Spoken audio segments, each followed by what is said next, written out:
In the name of the Father, and of the Son, and of the Holy Spirit. Amen. Ave Maria, gratia plena Dominus tecum, benedicta tu in mulieribus, et benedictus fructus ventris tui, Iesus. Sancta Maria, Mater Dei, ora pro nobis peccatoribus, nunc et in hora mortis nostrae. Amen. Welcome back, my dear unknown friends. I'm Ignotus Amicus. It's been quite a while since I last uploaded a video, and there's good reason for it.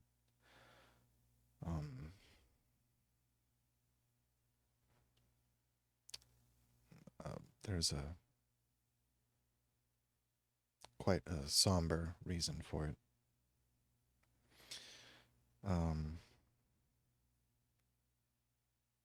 Aside from the holidays being a very busy time, which they are, and they always will be for me,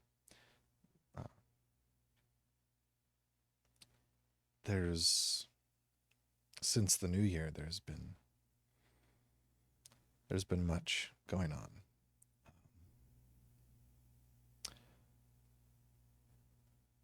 For those who are eagerly and anticipating any further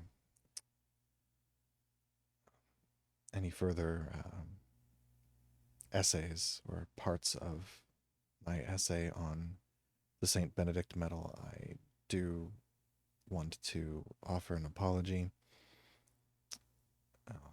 It's going to take a while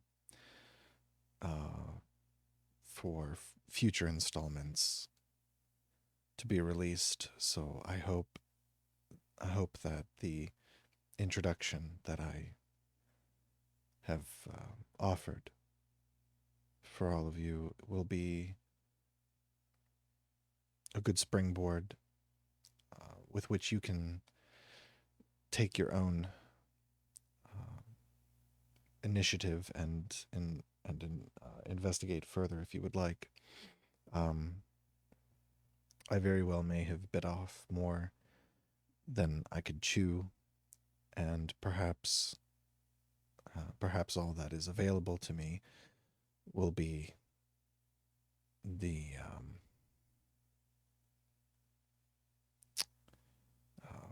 perhaps all that will be available to me will be the introduction that I wrote. I feel that it makes a pretty decent starting case towards the claims that are in it.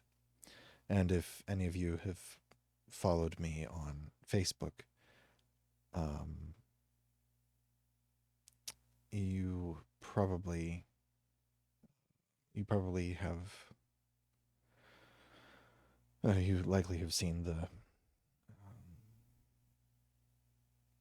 the limits of my inquiry. I feel that I've pretty much met the extent of what is possible to me at this time.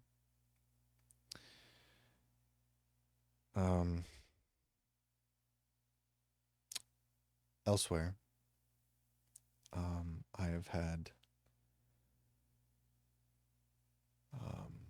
there have been some health scares in the family.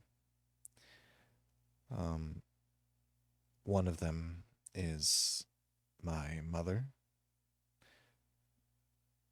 She is in great need of your prayers.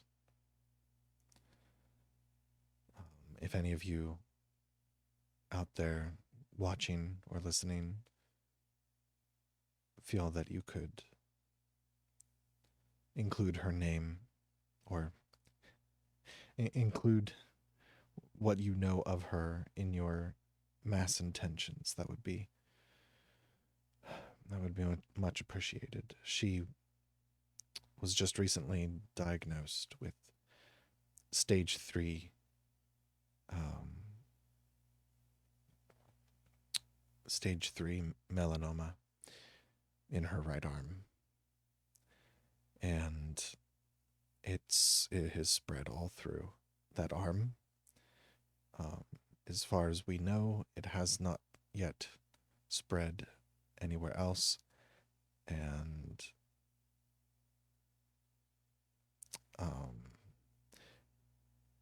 may not be metastatic. It is malignant, and she has begun her immunotherapy, which has taken a tremendous toll on her already, in addition to the pain that the tumors cause.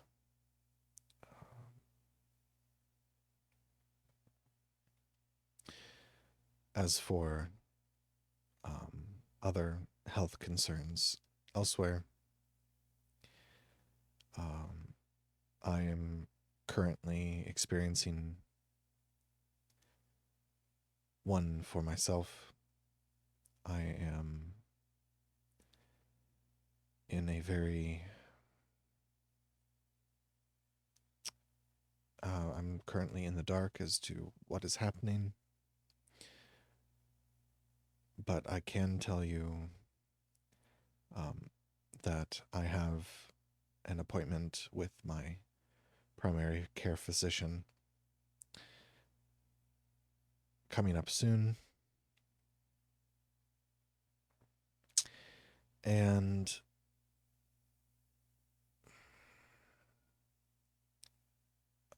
what I'm experiencing are what at first I thought was panic attacks. It has been a very long time since I've had panic attacks of any severe caliber.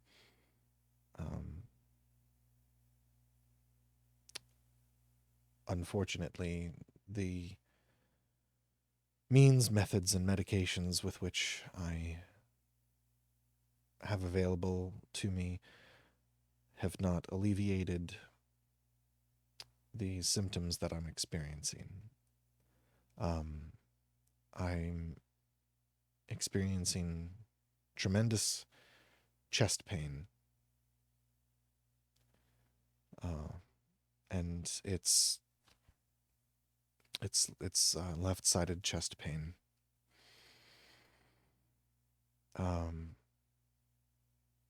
And it does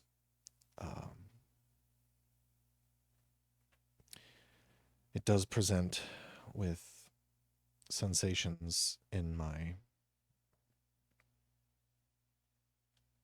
left hand and my left arm, which is decidedly not typical of a panic attack, but more typical of heart attack.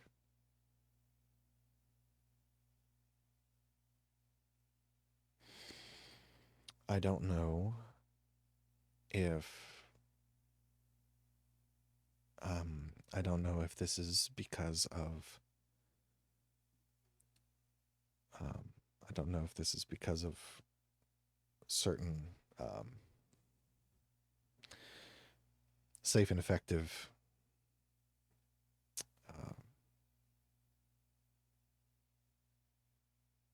injections, or if this is a long-term side effect of my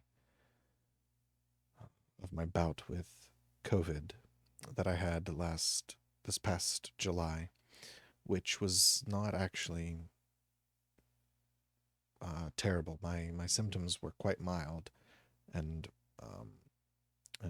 definitely controllable. I was able to keep my fever down and to keep my and to keep my airway clear. It wasn't difficult. It was mainly in the upper airway and reminded me a lot of bad head colds I've had in the past. So, um, but I will say, when I had recovered, or when more to the point when, after having recovered and after having been released from quarantine, I had been met with very similar chest pain um, shortly after having had COVID. And I recall at that time that electrolytes seemed to help at least bring my heart rate down when nothing else seemed to do so. Perhaps what I'm experiencing is possibly some kind of metabolic deficiency. Perhaps I am deficient in potassium. Um, but some of my worst fears are that it is related to the safe and effective injection. Um, but I'm not here to speculate on the veracity of that. Uh, I have my personal suspicions as a healthcare professional who is as well read as I can be on these subjects. But and I am aware that I may not um, that I might not reach an honest line of inquiry, or I might not receive honest results from post-pandemic healthcare regarding whatever this is. So please keep my mother in your intentions at Mass. Please say a rosary for her, and if you are at all inclined, I would be very grateful for any at all masses or prayers said for me. So,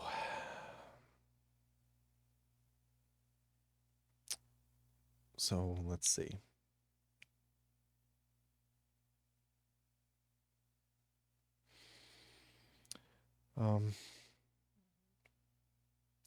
If you can't tell, I have a new camera. And I guess I felt like this was a good opportunity to do sort of like an update video. Not so much a topical video. Because I feel like 12 is a nice round number for topical videos, and then maybe have one update video in between each set of 12. Sounds reasonable. We could think of each set of 12 episodes will be like a season of Ignotus Amicus, with updates, excuse me, in between seasons, I guess. So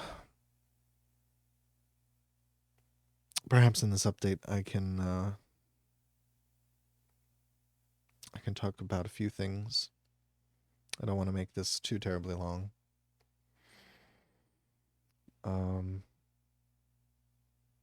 I am aware that a lot is happening right now at the Vatican, and amongst the bishops and cardinals around the world. Pope Francis seems to be continuing in his shenanigans that do nothing but confuse everyone and enrage everyone and divide everyone, while also tightening his unholy grasp around the um, around the life force of the Latin Mass community around the world.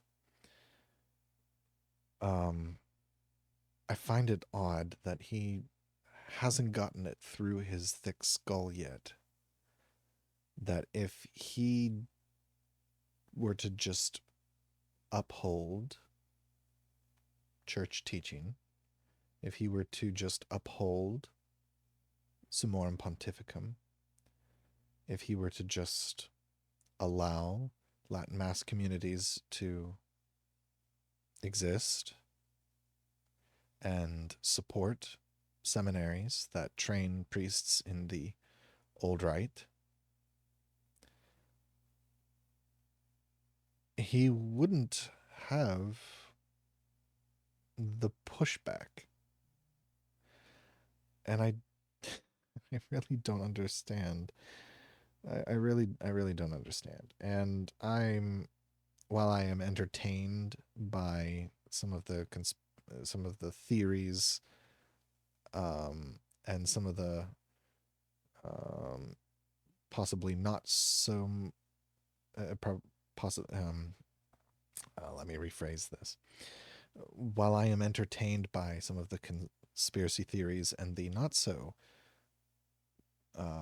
conspiracy theories and the possible actual conspiracies that either led up to Vatican II or occurred during or have occurred after. And while I may think some hold more water than others, I am not. It causes me far too much stress. Far too much stress to get terribly sucked into those. And that's why I say I try to read them more for entertainment purposes, but like informative entertainment purposes. Like, for example, I have a copy of Murder in the 33rd Degree sitting on my to be read list. And, you know, the priest who wrote it was part of the investigation into possible Freemasonic infiltration in the church. I know that Dr. Taylor Marshall has written a book about infiltration. However, I am not a very I don't support Taylor Marshall specifically. I appreciate his efforts. I appreciate some of the resources he has made available to Catholics, but I find that his content is actually not helpful at all. And if there's one thing that Catholicism does not need, it is a grifting shock jock. And whether he is or not is beside the point. For myself, Dr. Taylor Marshall certainly comes off as a shock jock traditional Catholic. For myself personally, I actually quite enjoy the content coming from Michael Matt at The Remnant. I think he's very pie in the sky, but it's admirable. It's admirable, and it leaves me hopeful. When I watch Taylor Marshall, I am not filled with hope. He does not do a very good job, in my opinion, of hitting that. And I don't know what it is about Dr. Marshall's show. Every time, like, I have no trouble watching other shows in the traditional Catholic sphere.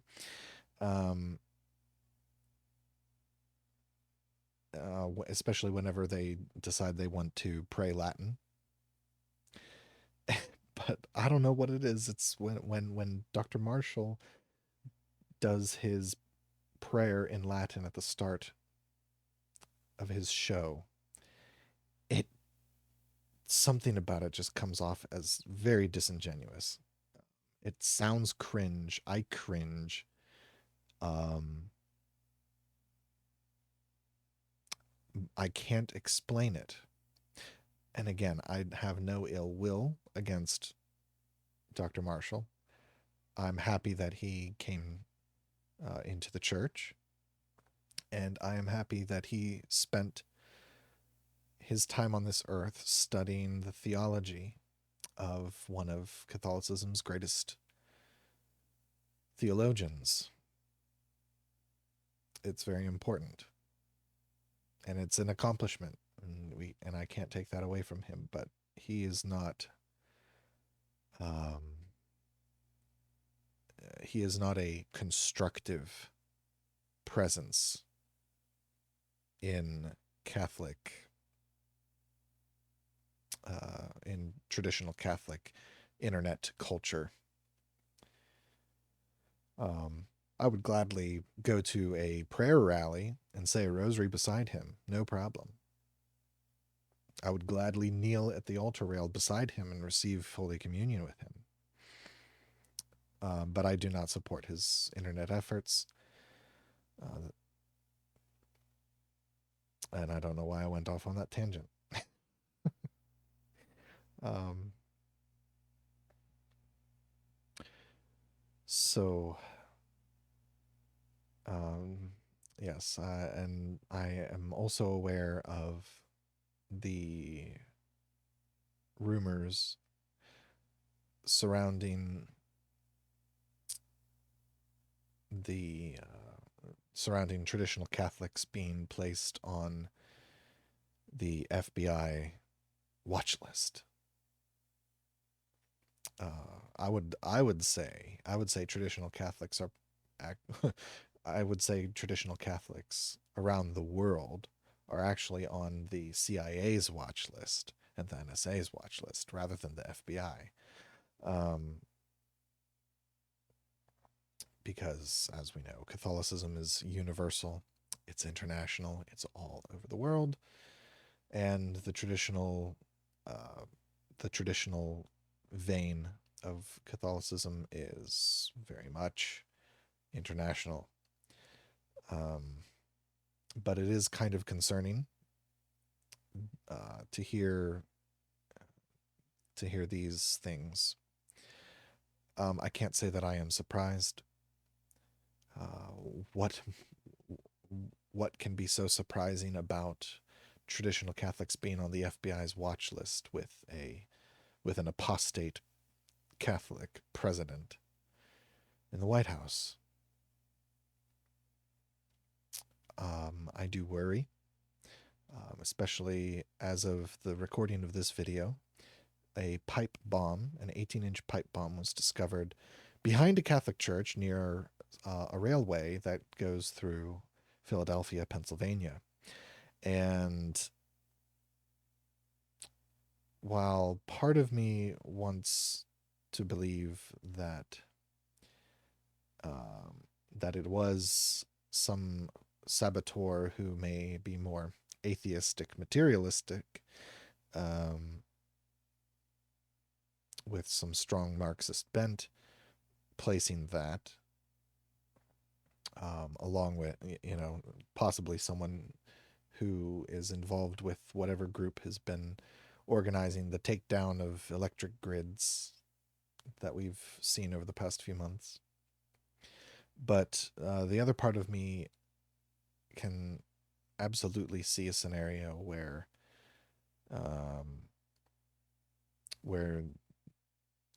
because of its proximity to the church,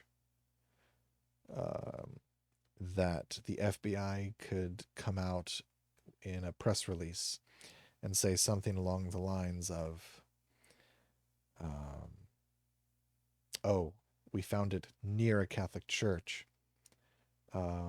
ergo, and if this church, I forget the name of the church, but if this church happens to offer the Latin Mass,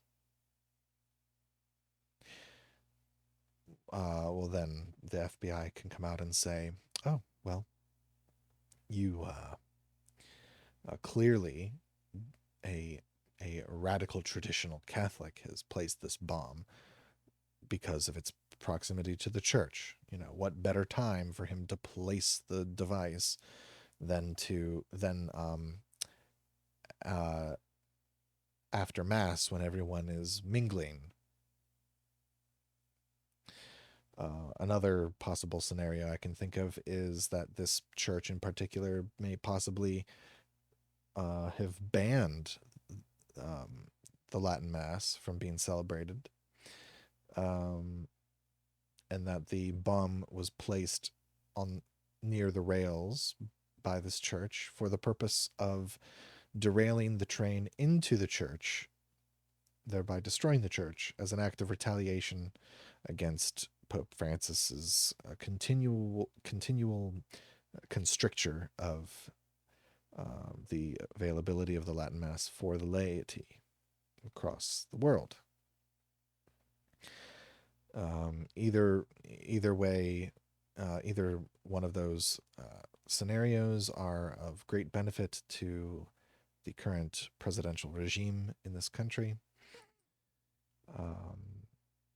and further escalates the tension between Catholicism and the United States government. I would just like to remind all of you that since day one of this country's inception, as well as at the inception of the colonies, the British colonies, that Catholicism has always been hated by the populace here. I do not consider Lord Baltimore to have been an honest-to-God Catholic. In fact, Lord Baltimore's establishment of Maryland has more in common with the false ecumenism that later would be found in the documents, and well, maybe not so much in the documents, but in the implementation of the teachings of Vatican II. So from day one, this country has been inherently anti-Catholic. We've seen this rear its head many times throughout American history,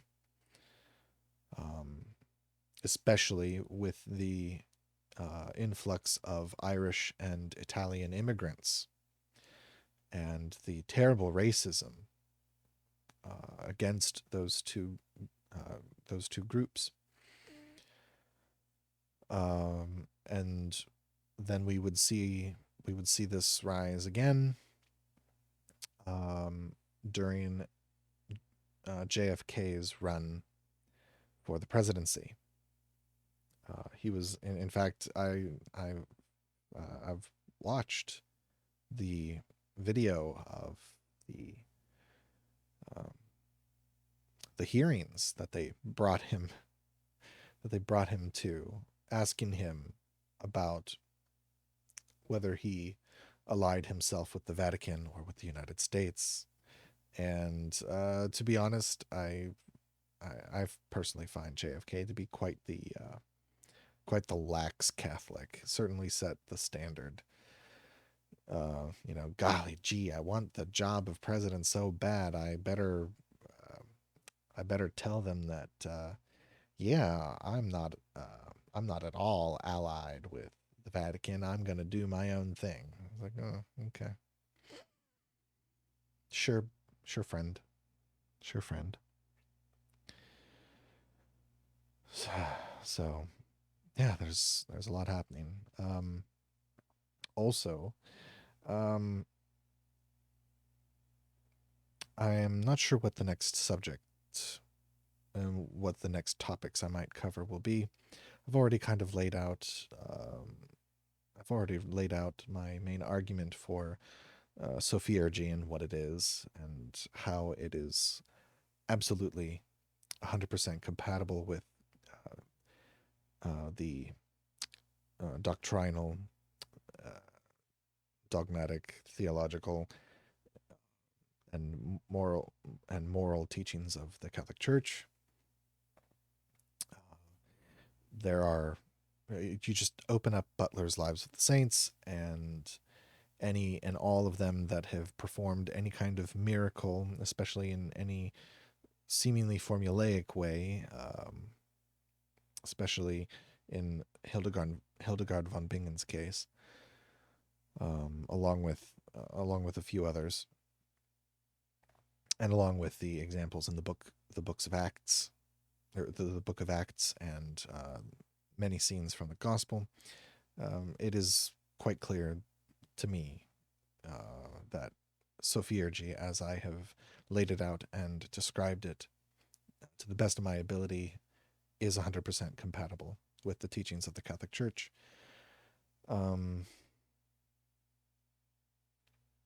And as so, yeah, I'm not sure. After having done that, I'm not sure what more I might be able to do. But I'll probably eventually I'll come across something. But with with the with my health as it is, and the health of my mother, um, I have needed a break, and I probably will remain on uh, on hiatus for subjects related to Sophiergy, and furthering the uh, available scope of what it is and its practices and examples. Um, and before everything got a little crazy, I had finally received Frater Acker's Holy Heretics, um, as I planned to do a dive into that. So maybe whenever I do get around to reading it, I will make some videos kind of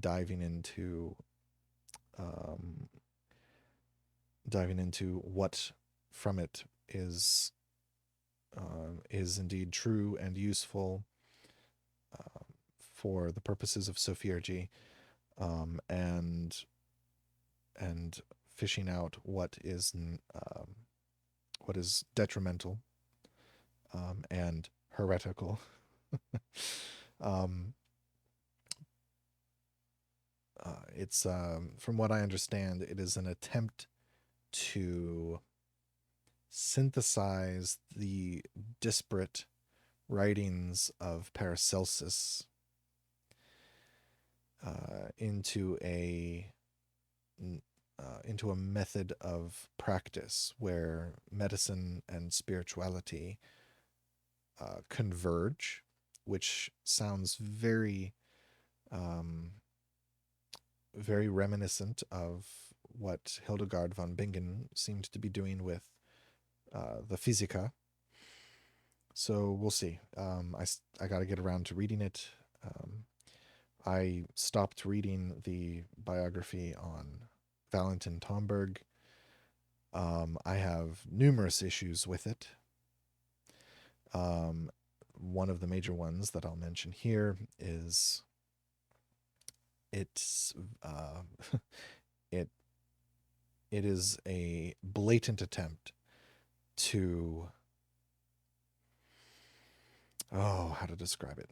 It is a blatant attempt at trying to reestablish Valentin Tomberg as a reputable anthroposophical force. And as an anthroposophical thinker, and it's trying to insinuate that he never gave up on anthroposophy, that he tried to seed it into the church. Into it I kid you not, there's a chapter that outright claims that he attempted to to infiltrate to infiltrate the ideas of anthroposophy into the church. Um, and the claim is that the man that helped him to typeset and edit Meditations on the Tarot is the one who made this claim. Now, as we know, Tomberg would eventually write a letter to an anthroposophist where he expressly and explicitly states that he is swearing off anthroposophy entirely, completely. Um, and it's having written that letter, having sworn off anthroposophy, and then having Meditations on the Tarot be published posthumously, to me, that is a telltale sign that Meditations on the Tarot is more of a Catholic work through and through, despite the outward appearances that one might get in some of the chapters, especially the chapters dealing with the concept of reincarnation. And Tomberg really approached it's interesting. It's like it's almost as if anthroposophy anthroposophy was his gateway to the Catholic Church in a way, and his attempts to tackle the subjects that he was wrestling with as an anthroposophist led him naturally to Catholic conclusions, and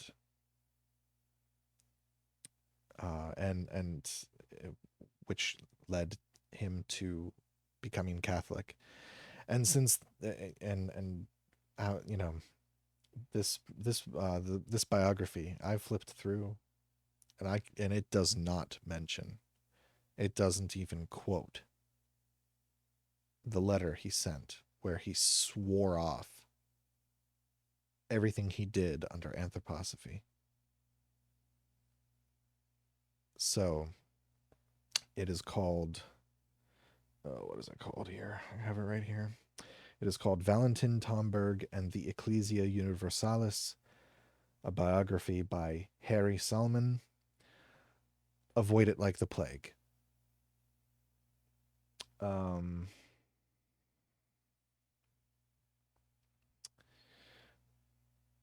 Avoid it like the plague. I don't find I don't find it to be terribly honest, as it deals with. I don't find it terribly honest about what Tomberg actually thought about his ideas and his positions after after the after a letter. I believe Robert Nugent was very kind enough to post a transcript of that letter in the comment section of one of my videos. So if you don't believe me, I would suggest you go there to read it for yourself. Yeah, very deeply disturbing. A very deeply disturbing attempt of an author who is who clearly is trying to do the same thing he perceives Tomberg of attempting. He's trying to infiltrate the Catholic Church with anthroposophy in this biography by having it published by a Catholic publisher. And I'm going to call out Angelico Press, and I'm going to tell you right now, if you are listening, you should remove this book from your catalog, and you should encourage the author to have it published elsewhere. Angelico Press, if you want to publish the works of any works of Tomberg as a Catholic publisher, publish Meditations on the Tarot like you already are, and publish his writings from Lazarus Come Forth. That is all you need to publish. You don't need to publish anything else. Anything else that was published after anything of Tomberg's that was published after he swore off anthroposophy is Catholic. And we do not need any of this nonsense. You know, the hierarchy of the church has already potentially been infiltrated, or supposedly infiltrated, by the Freemasons. I'm not here to speculate on that. I'm not here to confirm it one way or the other. I do not know. It is a possibility based on the written evidence provided by others who are more experienced in that subject than I. We don't need anything else. We do not need anthroposophy seeping into the church. And I would argue what we're seeing in the European hierarchy of the church has actually kind of strikes me as similar to some of the ideas that we find in anthroposophy, but if you want someone who knows more about those discrepancies, I would encourage you to listen to or watch any of Roger Buck's videos that he's made on Tomberg. They are some of the best on the internet, and the man, Mr. Buck himself, has he lived anthroposophy for a while, so he knows the nuances. So go if yeah, and yeah, he's an absolutely lovely man, and I wish all the best for him. So if I haven't been reading any books on magic, sorcery, Christianity, Catholicism, theology, moral theology, charm making, or the like, what have I been reading? Well, believe it or not, I've actually been reading John Turby's Anatomy of Story and Anatomy of Genre. And I've also picked back up because I stopped halfway, and I'm determined to get through this one and maybe get back into some not that I don't enjoy reading deep subjects, but I think I may have saturated myself a bit. And Tomberg in Meditations on the Tarot, letter number 1, at the very end, he gives a final description of what the magician is and what it represents, and he depicts this door. He depicts that there's this door between corporeality and incorporeality, and in order to go through the door, you have to prepare yourself on the other side of the door, and you can only go so far through the door as you have prepared yourself on the other side of the door. Um, it's a very lovely image, and there's a lot of wisdom contained within it, and I feel that last year I really forced myself through the door, and just kept on going without having sufficiently prepped myself on the other side before going through. So I have returned from that side of the door, and now I think now will be a time where I take it easy, kind of recuperate, take the things that I have learned um, in my research and reading, and spend some time in really, really integrating it into my daily life. And in part of that to me includes um, leisure. Um,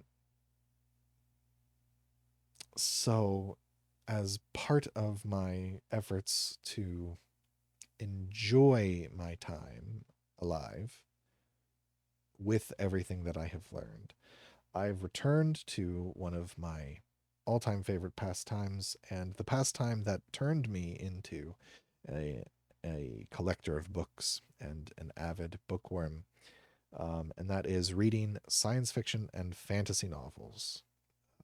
The book that did it for me, the book that turned me from a book hater to a book lover, was Lloyd Alexander's The Book of Three, which is one of the 5 books in his Prydain Chronicles, which includes The Black Cauldron, which people are more familiar with. People aren't as familiar with the other books, but they're wonderful. They're great, and I gobbled them all up. And let's see, and then right after that, I read Lord of the Rings and The Hobbit, and then right after that, I read The Inheritance Cycle.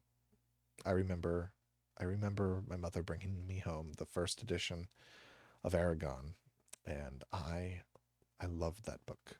I loved it a lot, and I didn't care that it was Lord of the Rings meets Star Wars. I didn't care. I was into cool. I was young. I was into cool swords, different colored swords, magic. so so I've been tackling Brandon Sanderson. I'm currently just past the halfway mark in Words of Radiance, the second book of Stormlight Archive. And yes, I do smell the pages of books. I love the smell of the paper. I hear there's a technical term for it, but I can't remember what it is.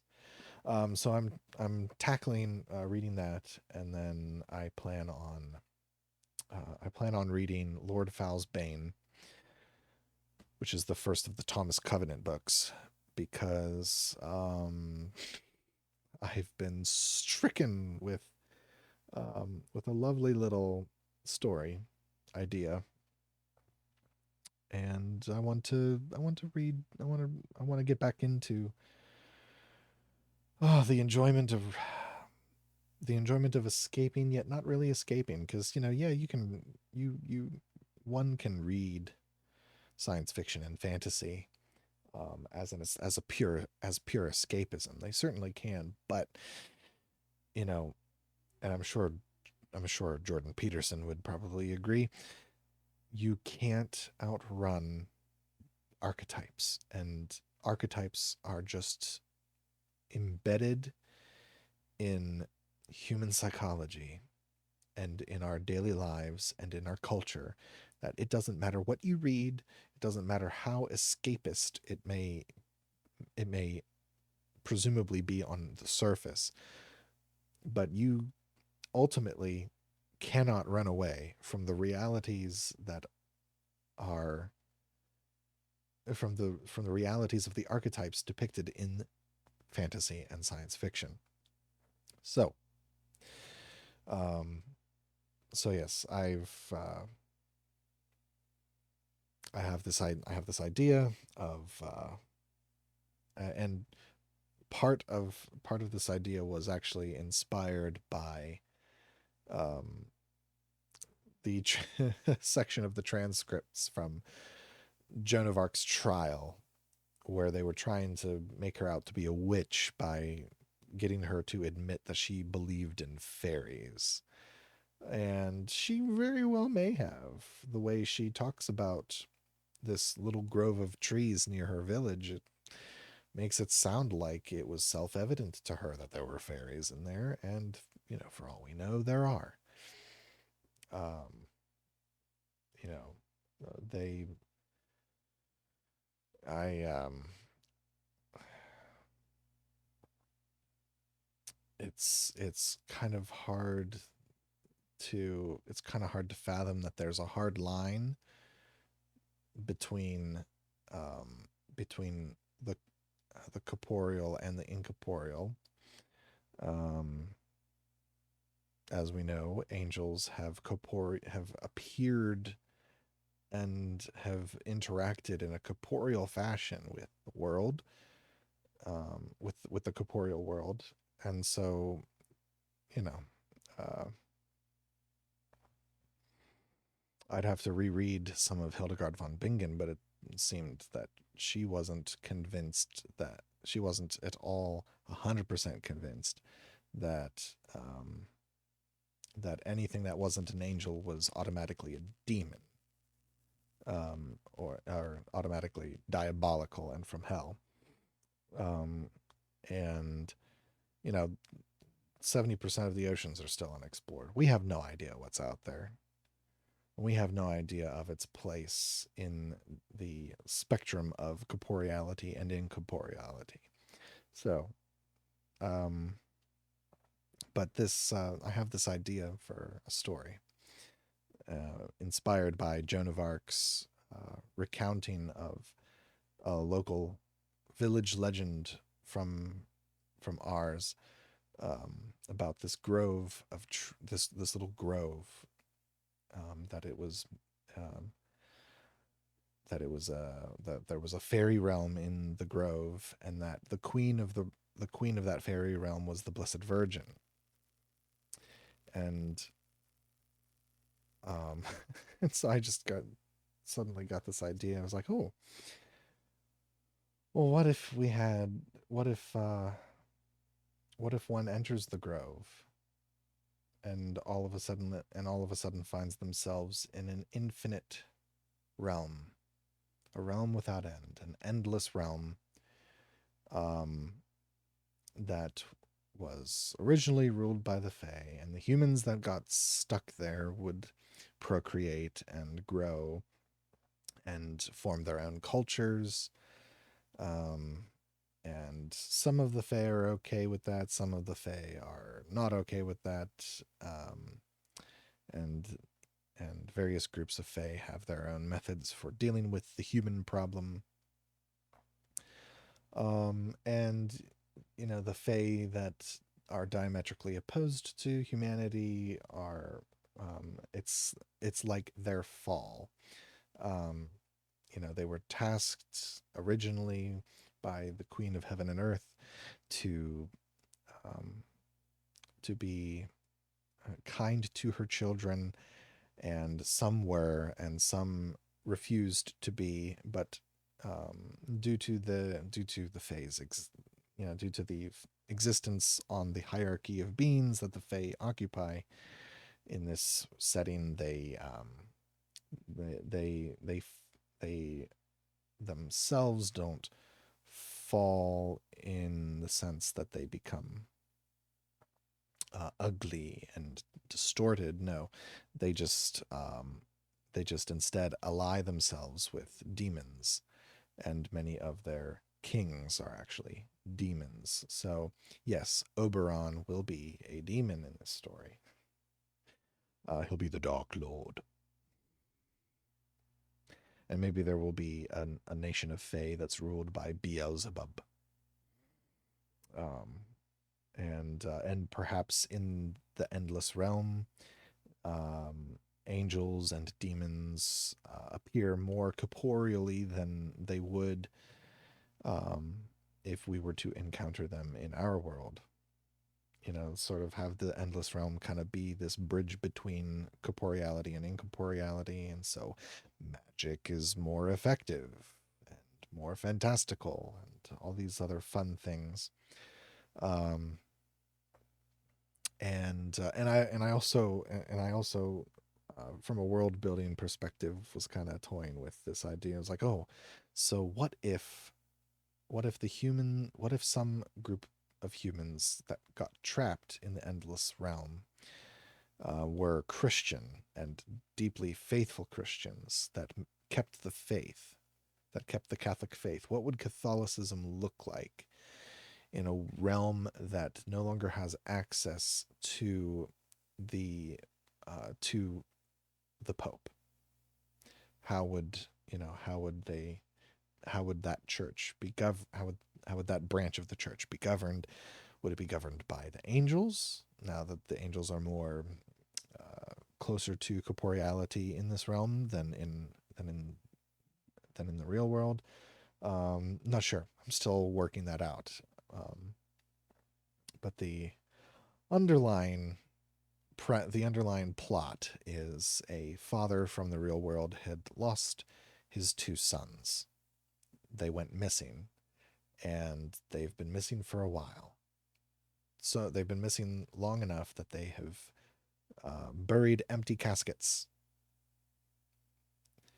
representing their presumably dead children. And when the story begins, the marriage is not doing very well, and Faith is quite in dire straits when the father has a dream. He has this mysterious dream about the grove, this little grove of trees on their like 7-acre property. 7 acres open field. Maybe I'll set this in Nebraska where there's not all that many forests, lots of nice wide open spaces, and just plop this mysterious little grove of trees right in the middle of the field. And maybe it has these stones on 4 corners around this interestingly perfectly circular grove of trees. And he walks into the grove and discovers that he is now trapped in the endless realm. And um and so the story is him coping with this, him figuring out how to get out, him learning about some of the little um, wrinkles in his plans that present somewhat of an existential crisis for him, such as the one that I'm really playing with is this idea that time for events that happen in the endless realm happen at a faster pace than they do in the real world. However, the endless realm is tied to the seasons of the real world, and so a day in the endless realm could be a year, or or 12 hour period could be a year, and then a season in our world would feel like 4 years or six years in the endless realm. I'm still trying to figure it out because I'd like for him to run into his children again, but they've grown up because events happen quicker in the realm than they do in the real world. And then maybe find out that his one child ended up becoming the leader of a protectorate, and that they're protecting Christianity in the realm, or and that the other son, desperate to find a way out of the endless realm and back into the real world, um, basically sold himself, made a pact with the evil Fae and their demon lord, um, in order for him to gain abilities they tell him will help him to return home. And that he's been obsessed with this for his lifetime that he's experienced in the endless realm. Um, and so, of course, the husband, learning about the time dilation, he would be very concerned about being stuck in the endless realm, finally making his way out, only to have aged 40 years, um, and show up to his wife as an octogenarian. Um, so that's what's been that's what's been kind of occupying my time a little bit as of late, is just rediscovering my love of reading, through rekindling my love of science fiction and fantasy. And I'm in my 30s now. I've lived I've lived somewhat of a life. I've had some interesting experiences. I've read some very interesting literature, that isn't fictional or fantastical. So perhaps this is, I don't know. We'll see. We'll see. I also started a role playing game campaign with my siblings that we've been playing every once in a while. We we've been playing Pathfinder First Edition. It's been a lot of fun. First time I've ever played it.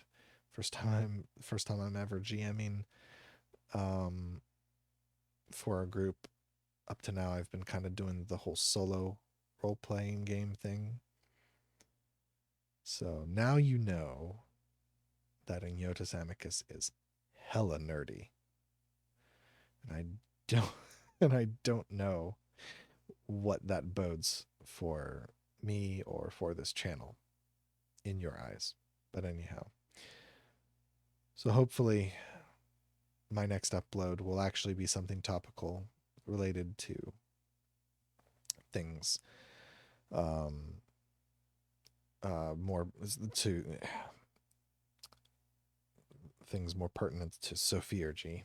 Um, and then if I do anything else that isn't related to Sophiergy and the various studies related to the subject, if you're oh god, if you're interested in anything to do with role playing games or solo role play, what does that look like, and or you're interested in my development of this endless realm story, um, I may or may not consider making another channel dedicated to those things.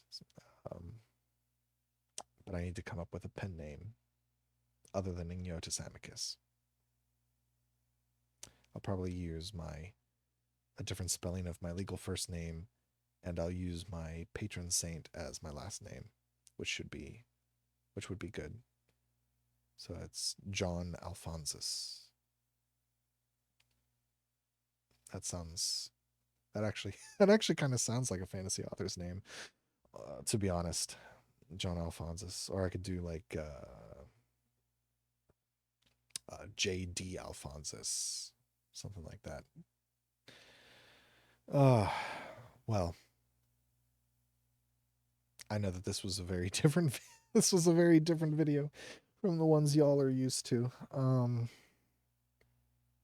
But just again, just an update of what's been going on, why I haven't been uploading in a while, and to let you all know that I am still alive, although I do need your prayers.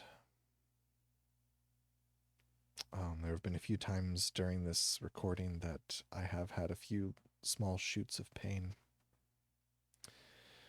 but nothing like what I experienced earlier this afternoon. So please pray for me, but most especially, please pray for my mother. And I will see you all again next time. Of the Father, and of the Son, and of the Holy Spirit. Ave Maria, gratia plena Dominus tecum, benedicta tu in mulieribus, et benedictus fructus ventris tui, Iesus. Sancta Maria, Mater Dei, ora pro nobis peccatoribus, nunc et in hora mortis nostrae. Amen. In nomine Patris et Filii et Spiritui Sancti. Amen. Take care.